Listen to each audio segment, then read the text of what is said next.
Jadi, internet sangat marah tentang tren TikTok di mana para wanita mendukung seorang pembunuh tiga anaknya sendiri, Lindsay Clancy. Dan bagi kalian yang belum tahu detailnya, wanita ini sedang mengalami semacam gangguan psikotik menurut pengadilan. Ini adalah klaim yang dia coba ajukan di pengadilan. Dan dia membunuh tiga anaknya, termasuk bayi berusia 8 bulan. Sekarang ada ratusan ribu wanita di TikTok yang mendukungnya, berkata seperti, sama Lindsay, aku juga begitu. Dan meskipun aku sangat marah dan kesal dengan tren ini, bolehkah aku bilang kalau aku juga benar-benar patah hati? Karena kita hidup di realita di mana para ibu benar-benar berpikir bahwa kesulitan menjadi seorang ibu membuat membunuh anak-anak itu jadi sesuatu yang bisa dimaklumi. Maksudku, aku tidak terkejut. Ini adalah wanita-wanita yang sama yang mendukung hak aborsi. Mereka percaya bahwa jika sulit bagi seorang wanita untuk memiliki anak, maka mereka berhak untuk menyingkirkannya. Jadi kenapa hal itu tidak berlaku juga di kemudian hari, apalagi jika mereka sedang mengalami gangguan psikotik? Tapi teman-teman, aku benar-benar merasa semua ini sangat memilukan. Dan kita akan membahas detailnya dan mencoba sedikit menjelaskan tren ini. Sekali lagi, ratusan ribu wanita yang secara terbuka mendukung seorang ibu pembunuh yang jelas-jelas mengalami gangguan psikotik. Aku sebenarnya tidak percaya aku mengucapkan kata-kata ini. Tapi bisakah kita sejenak menghargai bahwa ini sebenarnya lebih memilukan daripada membuat marah? Dan seluruh sirkus yang sedang terjadi sekarang antara para komentator konservatif, beberapa yang benar-benar sangat menentang hal ini, beberapa yang sedikit lebih simpatik terhadap semuanya, ini bukan topiknya. Topik di sini adalah tiga anak yang dibunuh. Dan itu sama sekali tidak bisa diterima.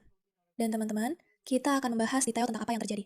Jadi, kalau kalian tidak ingin mendengarnya, trigger warning, silahkan lewati 2 menit berikutnya. Jadi aku tahu beberapa dari kalian marah padaku sekarang, tapi sayangnya teman-teman, aku harus tetap pada pendirianku. Tidak bisa disangkal bahwa Lindsay Clancy sedang diadili atas pembunuhan tiga anaknya, Cora 5 tahun, Dawson 3 tahun, dan Kaylin 8 bulan. Masing-masing dari mereka dicekik selama setidaknya 4 menit dengan 3 karet olahraga yang berbeda. Pihak penuntut mengatakan ini adalah pembunuhan yang sudah direncanakan, dan pihak pembela mengatakan memang dia yang melakukannya, tapi dia tidak bisa dimintai pertanggungjawaban pidana karena dia sedang mengalami gangguan mental akut dan psikotik. Pengacara Lindsay sendiri mengatakan dalam pernyataan pembukaannya bahwa dia menderita gangguan bipolar, dan obat-obatan justru memperburuk kondisinya. Dan pada hari dia membunuh ketiga bayi itu, dia mendengar suara yang mengatakan, ini kesempatan terakhirmu, bunuh anak-anak itu agar kamu bisa bunuh diri. Dia beraktivitas normal. Pada tanggal 24 Januari, hari terjadinya pembunuhan. Dia membawa Cora ke janji dokter di pagi hari. Dia bermain di luar bersama anak-anak di salju. Dia mengirimkan foto-foto itu kepada suaminya. Lalu, dia mengirim pesan kepada Patrick untuk mengambil makanan dari 3V dan membeli obat untuk putri mereka. Setelah itu, dia menelpon 3V dan memesan makanan. Dan kita tahu bahwa dia menggunakan Apple Maps untuk melacak berapa lama waktu yang dibutuhkan Patrick untuk sampai ke restoran dan kembali. Patch Maksudku, ayah malang ini. mengurus semua keperluan itu dari sekitar pukul 17.15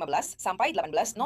Saat dia kembali, dia menemukan istrinya tergeletak di salju dengan lengan dan leher tersayat. Dia lumpuh setelah melemparkan dirinya dari jendela, dan anak-anak tidak merespons dengan tali masih melilit leher mereka. Dia mencoba menolong mereka, tapi untuk Cora dan Dawson sudah terlambat. Namun, bayi berusia 8 bulan itu bertahan 3 hari lagi dengan alat penunjang hidup. Oke, jadi kedua belah pihak di pengadilan mengakui semua itu. Ada yang bilang dia seharusnya dihukum mati. Ada juga yang bilang dia seharusnya dirawat di rumah sakit jiwa. Ada juga yang mengatakan bahwa suaminya yang melakukannya. Dan kemudian ada orang-orang yang memberi caption pada video mereka dengan tulisan Same Lindsay di seluruh TikTok. Sekarang ini jadi tren, di mana para perempuan menyiratkan bahwa mereka juga sudah sampai di titik ingin mencekik anak-anak mereka sampai mati. Ya, menurutku yang terakhir itu cukup aneh. Aku merasa itu menyedihkan. Boleh jujur? Aku merasa itu menyedihkan. Aku bahkan tidak, aku marah. Aku marah pada masyarakat yang benar-benar telah mencuci otak para perempuan ini dengan ideologi yang begitu menyimpang sehingga mereka melihat kesulitan dan perjuangan dalam membesarkan anak-anak mereka sebagai sesuatu yang membuat mereka berpikir untuk menyakiti anak-anak itu, bukannya melihatnya sebagai kehormatan terbesar dalam hidup mereka. Apa yang salah dengan masyarakat kita? Maksud saya, para wanita ini sudah tidak waras. Sekarang ada video yang sangat viral tentang seorang wanita yang membakar anak-anaknya. Oke? Membakar anak-anaknya. Ibu di Miami ini menuangkan lilin panas ke tangan balitanya dan menyalakan api di dapur sambil direkam video, oke? Karena dia punya masalah kesehatan mental. Dan, maksud saya, apa? Apa? Dan sekarang kamu punya video-video ini tentang kemarahan pasca melahirkan yang menguasai diriku.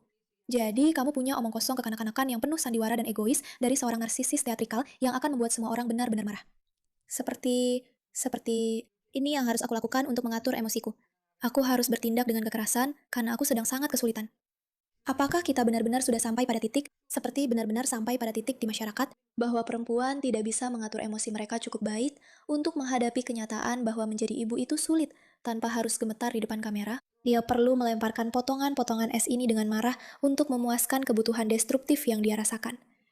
Dan ya, mungkin itu terlihat gila. Memang terlihat gila, tapi itu sangat membantunya. Aku hanya kadang-kadang ada tren baru kan, seperti melempar es ke bak mandi supaya kamu tidak melukai anakmu. Sebagai ibu, ada hari-hari ketika kesabaranku benar-benar menipis. Jadi daripada beradu teriak dengan anak balitaku, aku melempar es ke dalam bak mandi aku. Benar-benar tidak waras. Sungguh, Tidak waras secara mental perempuan-perempuan ini. Oke. Dan Matt Walsh ada di tengah kontroversi ini karena dia sangat keras menanggapi hal ini. Bahkan, Ben Shapiro sudah menegurnya karena dia tidak setuju dengan sikap itu. Tapi memang luar biasa, meskipun tidak terlalu mengejutkan, bahwa di minggu ketika para perempuan kiri di negara ini secara terbuka merayakan dan mengagungkan seorang monster yang membantai 3 anaknya sendiri, ini adalah salah satu momen paling buruk dan paling membuka mata dalam sejarah modern. Beberapa influencer dan komentator konservatif memutuskan untuk menghabiskan waktu mereka dengan melampiaskan kemarahan kepada saya karena saya menulis sebuah tweet yang menurut mereka buruk. Saya cenderung berpikir bahwa perayaan terbuka dan tanpa malu-malu secara luas terhadap perempuan yang secara sistematis mengeksekusi ketiga anaknya sendiri seharusnya menjadi berita utama di sini. Dan perempuan itu sendiri beserta para pembelanya seharusnya menjadi penjahat dalam cerita ini. Tapi tentu saja kita hidup di zaman yang aneh. Jadi orang-orang justru membicarakan saya. Ribuan perempuan mengatakan Lindsay Clancy tidak mungkin membunuh ketiga anaknya. Karena dia berzodiak Leo, dan orang berzodiak Leo tidak membunuh. Dan sekali lagi, selain fakta bahwa kasus Lindsay ini sendiri sangat memilukan, maksud saya, para perempuan bodoh. Seperti perempuan-perempuan liberal ini benar-benar menunjukkan betapa bodohnya mereka dengan cara yang sangat ekstrim. Dengarkan yang satu ini. Oke, lihat ini. Ini benar-benar gila. Bagan kelahiran Lindsay Clancy. Ini benar-benar gila. Aku tidak punya waktu lahirnya. Jadi sebenarnya kamu bisa abaikan ascendant, descendant, IC, MC, vertex. Tidak ada rumah. Kita tidak punya semua itu. Jadi tidak semua aspek itu benar-benar akurat. Karena semua titik-titik itu kita sebenarnya tidak tahu. Aku hanya membuat yang baru.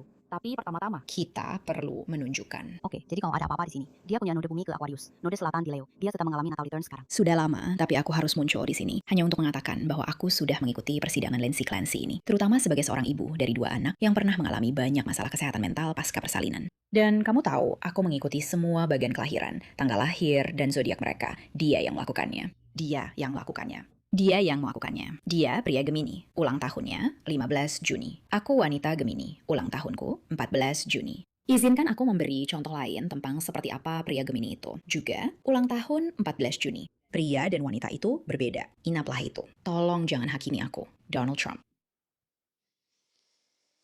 Oh, kadang-kadang aku bertanya-tanya bagaimana aku bisa satu jenis kelamin dengan orang-orang ini. Seperti, apa aku juga terkena kutukan mental yang sama seperti yang dialami para wanita ini? Maksudku, apa iya? Semoga tidak. Jadi aku terus melihat orang-orang membicarakan kasus Lindsay Clancy, dan banyak kaum konservatif bertanya-tanya, seperti, bagaimana kita bisa sampai di titik ini sebagai masyarakat, di mana begitu banyak wanita yang membela? Lindsay Clancy yang membunuh 3 anaknya dengan mencekik mereka sampai mati, seperti ada apa dengan para wanita saat ini? Dan aku akan memberitahu kalian bagaimana kita bisa sampai di sini. Itu karena lebih dari 25% wanita di Amerika saat ini telah melakukan persis seperti yang dilakukan Lindsay. Mereka melakukan hal yang persis sama. Mereka membunuh anak-anak mereka, kan? Mereka membunuh anak-anak mereka yang tak berdaya dan tak bersalah hanya karena mereka tidak menginginkan mereka. Anak-anak itu dianggap menghalangi. Jadi tentu saja mereka berempati padanya. Tentu saja mereka mencoba menutupi rasa bersalah mereka sendiri atas apa yang telah mereka lakukan dengan membenarkan apa yang dilakukan wanita lain ketika dia mengakhiri hidup anak-anaknya sendiri. Itu adalah cara alami untuk mencoba menghadapi dosa, kan? Jika kamu punya masalah dengan minum-minum, kamu akan mengelilingi dirimu dengan orang-orang yang juga suka minum. Jika kamu punya masalah dengan mengumpat, kamu akan mengelilingi dirimu dengan orang-orang yang suka mengumpat. Itu sangat menyedihkan. Dia jelas sedang membicarakan tentang aborsi, kan? Maksudku, tapi sekali lagi, Tren wanita-wanita ini mendukung Lindsay Clancy dan mengumpulkan banyak uang untuknya, serta mempertahankan semacam teori konspirasi tentang ketidakbersalahannya menunjukkan 2 hal. Yang pertama, kerusakan otak total yang dialami para wanita progresif akibat TikTok dan membaca hal-hal cabul sepanjang hari, serta true crime. aku makan permen. Aku merasa mereka sama sekali tidak punya intelektualitas yang nyata. Tapi yang lebih penting, yang kedua, kemunafikan dan kejelasan dari fakta bahwa mereka sebenarnya tidak benar-benar menginginkan egalitarianisme. Mereka ingin terus-menerus memberi perlakuan khusus kepada perempuan, menggambarkan perempuan sebagai korban, dan membiarkan mereka lolos dari segala hal. Iya, iya, iya, iya, iya. Iya, iya, iya, iya. Maksudku, tren perempuan yang... Tren seperti perempuan yang menyiapkan kamera dan menunjukkan perjuangan mereka bersama bayi itu bukan sesuatu yang aku dukung, atau bersikap buruk pada bayi. Seseorang menulis ini, jangan lakukan ini. Tugas kita adalah melindungi anak-anak, bukan sengaja memusuhi bayi. Aku benar-benar benci hal ini. Aku benci ini. Lindsay Clancy benar-benar monster yang mencekik 3 anak sampai mati. Dia sama sekali tidak pantas mendapat simpati dari siapapun. Hanya hukuman mati yang pantas. Wanita ini membunuh anak-anaknya, tapi bilang itu bukan salahnya. Tidak normal jika punya pikiran untuk membunuh anak-anakmu. Tren Lindsay yang sama itu bukan sesuatu yang bisa dibanggakan seperti yang kamu pikirkan. Itu sangat mengganggu. Dan setiap ibu yang memposting ini seharusnya diselidiki. Aku setuju. Aku benar-benar setuju. Istrimu seharusnya mungkin tidak bermain TikTok dari Ali Talaki.